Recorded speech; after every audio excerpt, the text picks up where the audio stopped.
afternoon. Welcome everyone to our Christmas Eve service, and thank you so much for joining us. I'm the Reverend William Levwood, affectionately known as Rev Lev. I'm the minister here at Accotink Unitarian Universalist Church. My pronouns are he and him. This congregation is a welcoming and inclusive spiritual home where we inspire each other to live our values. Together we care in community, grow in spirit, and act for justice. This commitment to community and to justice is one we try to make real every day of the year. It's also a commitment that is at the heart of the Christmas spirit, a holiday that celebrates the birth of a child born to a persecuted people, to a family of little means, to travelers in need of shelter and charity. It's a holiday that suggests that love can take up residence within the human spirit, that every child, like Jesus, can in some way be a vessel for love in this world. It's a holiday that calls on us to care for each other. Each and every one of us, once a holy child, once a helpless infant in need of care. That shared humanity calls us to continue to care for one another, to make space of shelter for our fellow travelers. So thank you so much for joining us on this Christmas Eve. I hope that you have a name tag, or I've put your name on your Zoom name tag if you're online. Whether you are a longtime member or a newcomer or something in between, we are so delighted that you decided to join us this Christmas Eve. Welcome. We hope you'll come back. We hope you'll keep coming back, that you join us on this journey to make this community as welcoming to all, as together we live out a commitment to create a more just and compassionate world for all of our fellow travelers. So in a moment we're going to light our chalice, and I just want to share with you that the symbol of the chalice was adopted by the Unitarian Service Committee originally in 1941 for their work of ferrying Jewish people out of harm with the rise of Nazi Germany. And it wasn't until many years later, in 1965, at the West Shore Church in Cleveland, Ohio, in a youth-led Christmas service, that the first physical chalice was lit at the beginning of a service. So the lighting of the chalice came out of our children and youth programs in a service led on Christmas with the lighting of the chalice.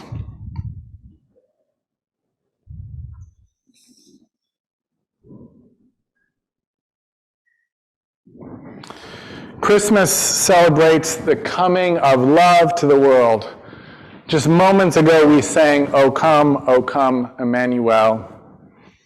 Emmanuel means God is with us. Emmanuel is the dwelling place of love. We are that dwelling place. We are the vessel of love in the world. May we labor to give birth to that love. For there is quite possibly no love in the world, no light in the winter darkness, nothing to warm the deep winter chill, but the love and light and warmth that we bring to each other. This is the true meaning and the purpose of Christmas. And so we come together. This coming together in love and care and compassion for each other, for all people, for all beings, and for the earth. This is the true meaning and purpose of Christmas. It was getting dark, and the weary travelers needed a place to sleep. It's almost 70 miles between Nazareth and Bethlehem, and Joseph and Mary were making the long journey that was required of them in order to pay taxes to the Roman Empire. It was a long journey for everyone, but Mary was feeling each mile a bit more than some as she was about to give birth, and she was, oh, so tired. But there was a blessing. One of their neighbors in Nazareth had offered them a donkey for her ride on the long trip. Kindness can make any journey a bit easier. The trip to Bethlehem was the only journey they were on. Mary and Joseph were on that exciting, sometimes nerve-wracking journey toward parenthood. It had been 9 months since the angel Gabriel had appeared to Mary, asking her if she would carry this child, this Son of God.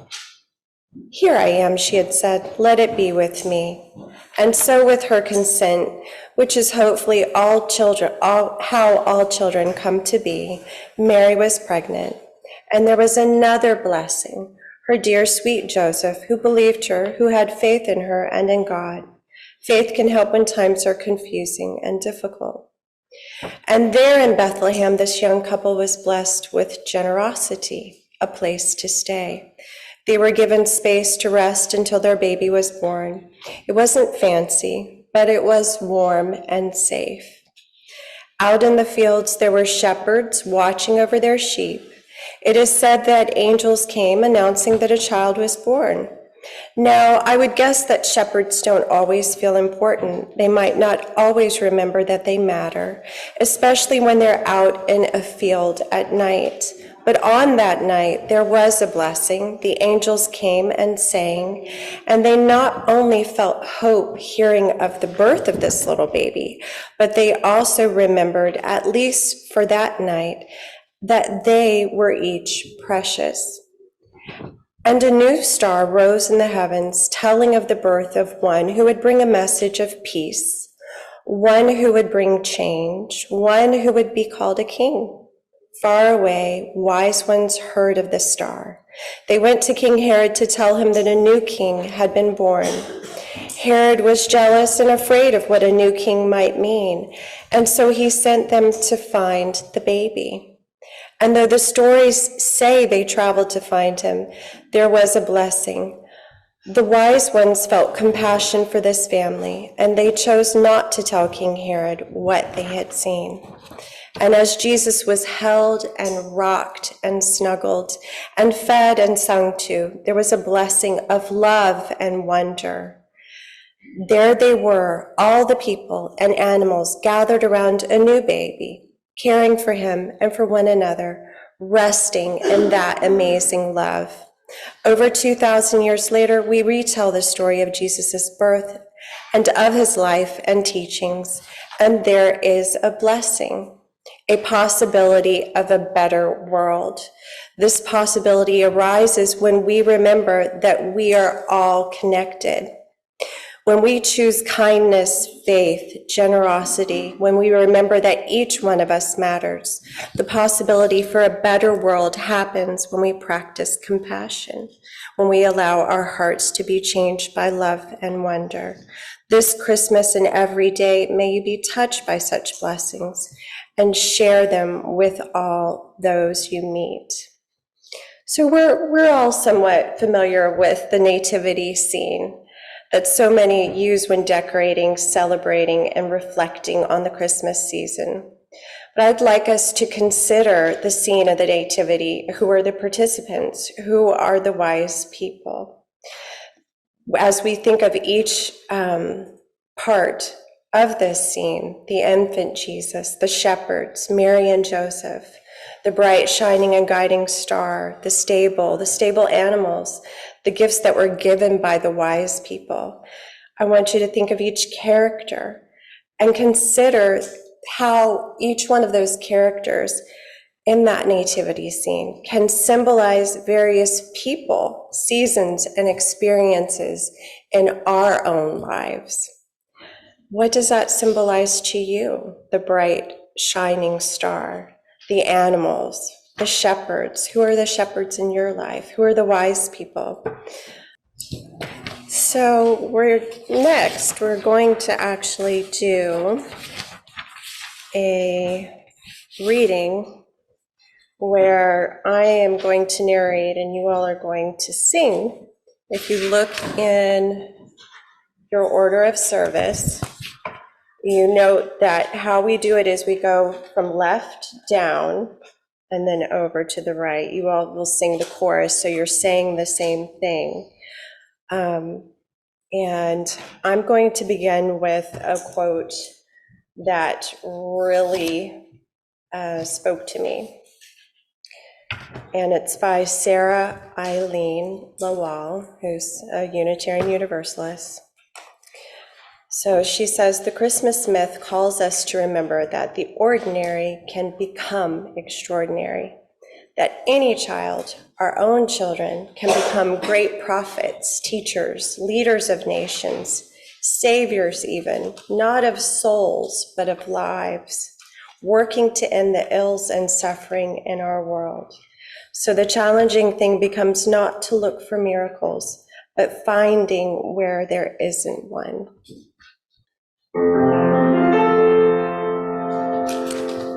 Each night a child is born, is a holy night, a time for singing, a time for wondering, a time for worshiping.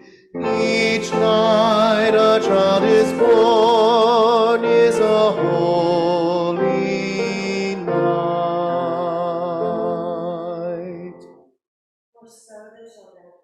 And so they have been coming, always in the same way they come, born of the seed of man and woman. Each night a child is born, is a holy night, a time for singing, a time for wondering, a time for worshiping. Each night a child is born, is a holy night. No angels herald their beginnings, no prophets predict their future courses, no wise men see a star to show where to find the babe that will save humankind. Each night a child is born, is a holy night, a time for singing, a time for wondering, a time for worshiping. Each night a child is born, is a holy night. Yet each night a child is born is a holy night.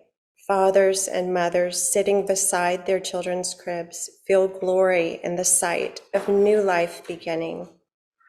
They ask where and how will this new life end, or will it ever end? Each night a child is born, is a holy night, a time for singing, a time for wondering, a time for worshiping. Each night a child is born, is a holy night. I just want to introduce the Reverend Lauren Levwood, who's going to be doing our reading this afternoon. Also happens to be my spouse.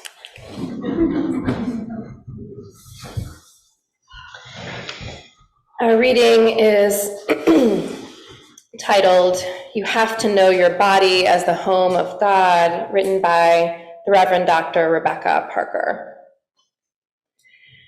You have to know your body as the home of God, and this is the purpose of Christmas. The rose blossoming in the wilderness is the unfolding of your pleasure as the fingers peel an orange and sweetness buds in the mouth. The bright star in the night sky is the sudden clarity of your instinct for joy. The birth cry in the night is your child, falling into the dark and your arms holding her. The terror of Herod's murderous intent is your rage that would prefer death to change. The singing angel is your voice at church, not sure of the tune, but certain for a moment that there is glory. The animals breathing their warm breath in the fragile stable are your emotions kneeling into the body of earth at ease in the presence of God. Mary is you, God in your body. Joseph is you, sheltering God in the world. This is the key to the mystery. The Word became flesh. We are the dwelling place. The Reverend Dr. Rebecca Parker tells us you have to know your body as the home of God. And then shares with us how each of the symbols surrounding Jesus' birth can live within us, can be expressed by us. In the story of Jesus' birth, a star is said to guide the Magi to Jesus. Where do you find wisdom? In the words of a beloved poem, or a novel, or a song, in the findings of science, in the workings of the natural world, perhaps in those quiet moments of meditation that you carve out in the midst of a busy life, making space to hear the guidance of your own inner wisdom, your own deep knowing. The bright star in the night sky, Parker tells us, is the sudden clarity of your instinct for joy. These Magi have been sent to find the baby Jesus so that Herod, like many a tyrant before him and many since, can hold on to power in the face of change. Parker cautions us, tells us that Herod lives in us too. Ask yourself, where in your life are you resistant to change? Where in your life are you holding on to power, clinging to it? Where is your rage?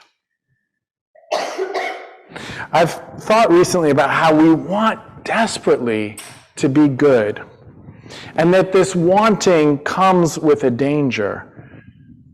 That the danger is that we might become more attached to seeing ourselves as good than actually being good. That our desire to see ourselves as good might actually impair our ability to be good. How can we continue to grow in goodness if we don't see where we're falling short? How can we know we're kind if we don't know the rage we harbor inside of us? If we're going to be good at anything, it takes practice. And what that really means when we say something takes practice is that it takes failure.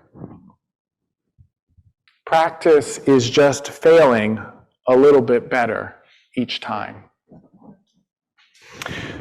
So Parker tells us, raise your voice in song like the angels, even when you're not certain of the tune, because you know there is majesty in the world, and that you too can be a vessel, however imperfect, you too can be a vessel for that majestic love. Parker sees the animals in the manger breathing their warm breath. She sees them as our emotions. Let's pause and be with that image for a moment. For too long, emotions have been maligned as that which keeps us from reason and intellect, portrayed as that which blurs and distorts our wisdom. Let's go back a moment and think again on Herod, the Herod within. I have to say, I've witnessed too many people, often but not always men, too many people, including myself, who claim to be speaking from a place of reason, often as they call out others for being misled by their emotions. While it's clear to any outside observer that that person claiming to speak from a place of reason is just as driven by their emotions as anyone else. I'm not sure if I'm making it clear that because they've decided that emotions are bad and reason is good, they can't see when their emotions are driving them. They define that as bad. You see that danger of defining something as good and something as bad, how it can make us not see who and what we really are, how it can impede our growth. Now, I'm not saying that emotions are good or bad in and of themselves. Either way is part of the problem. Emotions can be like the animals in the manger whose breath warms the baby. Emotions can also be like the rage of the tyrant as he clings to power. Let's look to Parker's poem again. She describes the emotions, the animals, as kneeling into the body of the earth. What would it be like for us to kneel in humility in the presence of love? How can our kneeling into the earth be part of our practice of loving? All of these images, as some of you have been playing with your making of your own nativity, all of these images are within us, our capabilities within us. The wisdom of the guiding star is within us. The tyrant is within us too. The warmth of community is within us. The vulnerable infant is within us. Mary is you, God in your body. Joseph is you, sheltering God in the world. This is the key to the mystery. The Word became flesh. We are the dwelling place. The idea behind the birth of Christ is that love is made present in the world. Love is made present in the world. Parker is telling us that love is pregnant within us, that we are called to give birth to it again and again. Mary is you, God in your body. And then once that vulnerable infant of love enters the world, we are called to care for that tender love, to nurture that love as it grows. Joseph is you, sheltering God in the world. Each child that's born is the child of God. Each child that's born can be a vessel of love in the world. Like Mary, we are called to mother that love with the womb of our love.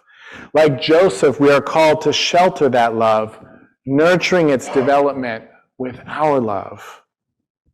Know your body as the home of love. You are Mary, birthing love. You are Joseph, sheltering love. And we are the dwelling place of love come to life in the world. Let us make this world a place of peace and goodwill for all people, for the very earth, for the animals too. Let us make this night and every night a truly silent night, a truly holy night, where all is calm and all is bright. I have to say before I start the reading, it's wonderful to get to stand up here and see the radiant What does the line say in the song? The radiant love from the faces of all of you. Look around and see that radiant love on other people's faces. These words that we'll close our service with are from the Reverend Dr. Howard Thurman. They're called The Work of Christmas. When the song of the angels is stilled, when the star in the sky is gone, when the kings and princes are home, when the shepherds are back with their flock, the work of Christmas begins.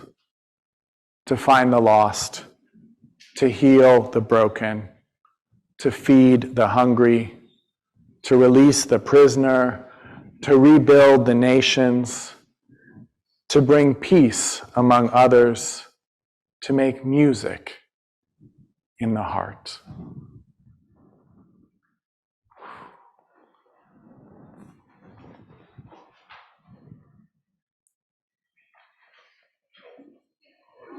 Merry Christmas, everyone.